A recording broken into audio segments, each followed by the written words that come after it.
Welcome to steno with Paras. Dictation start होगी 5 second बाद। Start. Reliance industry की सालाना आम सभा में मुकेश अंबानी की ओर से की गई घोषणाओं ने यदि देश का ध्यान अपनी ओर खींचा तो इसके पीछे कुछ ठोस कारण हैं। उनकी ओर से जो तमाम घोषणाएं की गई उनमें सबसे उल्लेखनीय यह है कि उनके जियो प्लेटफॉर्म ने 5G तकनीक विकसित कर ली है और वह देश में विश्व स्तरीय सेवाएं देने में सक्षम है। इस घोषणा का महत्व केवल इसलिए नहीं है कि यह 5G तकनीक स्वदेशी है, बल्कि इसलिए भी है कि भारत को इसका फैसला करना है कि वह चीनी कंपनी हुआवे को 5G सेवाएं देने का अवसर प्रदान करे या नहीं। हुआवे पर जासूसी में लिप्त होने के साथ ही यह भी आरोप है कि वह चीन की सत्ताधारी पार्टी के इशारों पर काम करती है। इन्हीं गंभीर आरोपों के कारण अमेरिका के बाद ब्रिटेन ने भी उस पर पाबंदी लगा दी है। कुछ अन्य देश भी इस कंपनी से दूरी बनाने के संकेत दे रहे हैं।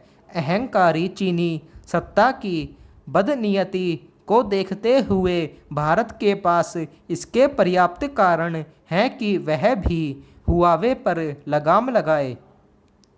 मौजूदा माहौल में इससे बेहतर और कुछ नहीं कि भारत को हुआवे की सेवाएं न लेनी पड़े और उसकी संभावित कमी को जियो पूरी करे। पहरा जियो के संदर्भ में इसकी अनदेखी नहीं की जा सकती कि जब कोरोना संकट के चलते कारोबार जगत से निराश करने वाली खबरें आ रही हैं, तब उसमें निवेश करने वालों की कतार लगी हुई है।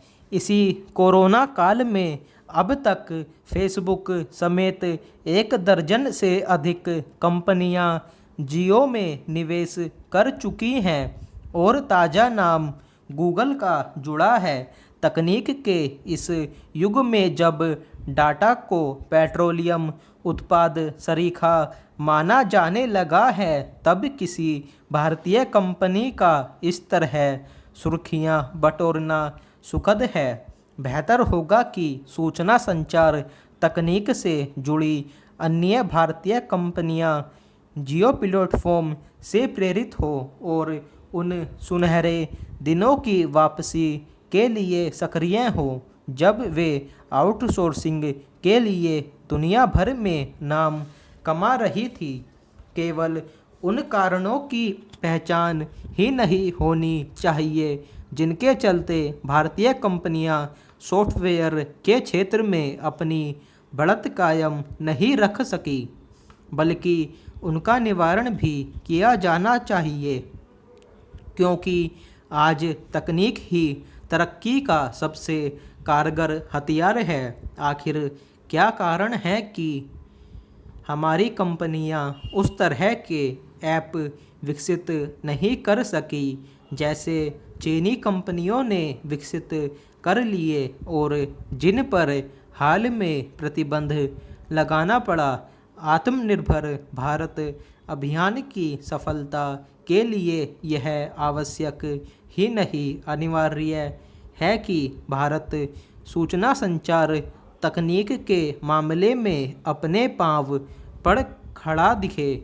स्टॉप।